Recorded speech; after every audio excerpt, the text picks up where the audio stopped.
Hi everyone. మా నందు birthday అండి. లాస్ట్ టైం చిన్న బొమ్మ వచ్చిందని దాన్ని రిటర్న్ ఇచ్చి మరీ పెద్ద 3 feet తీసుకున్నాను. ఇది మా వాడి హైట్ ఉంది. లాస్ట్ టైం ఊరికి కూర్చోబెట్టాను. సో సింపుల్గా ఒక క్యాప్ పెట్టేసాం పైన. ఇలా అలా వద్దులే అనేసి మా వాడి హైట్ ఉందనమాట. మా దీపు కోసమే ఇది యాక్చువల్లీ బర్త్డే పేరుకే మా చిన్నోడిది. గిఫ్ట్లన్నీ ఎక్కువ నేను మా పెద్దోడికే తీసుకుంటాను. ఎందుకంటే నా పెద్దోడు నాకు ఫుల్ సపోర్టివ్. 3 feet హైట్ ఉండేది తీసుకున్నాను. ఇంకా గిఫ్ట్లన్నీ అన్నీ కొనేసాను అనమాట.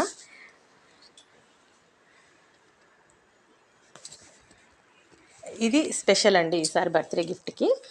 వాచెస్ ఇద్దరికి, అలాగే హెడ్ ఫోన్స్ తీసుకున్నాను. ఇది మా పెద్దబాబుకి అనమాట. Selfie stick, head phones. అన్నిటికంటే స్పెషల్ గిఫ్ట్ అండి, మొన్న చెప్పాను కదా సిల్వర్ ఐటమ్ తీసుకున్నాను. Silver item with silver spoons. And ఇప్పుడు పెడతాను అనమాట మా వాడికి. ఇవన్నీ గిఫ్ట్ ఐటమ్స్ వీడియో తీస్తున్నాను.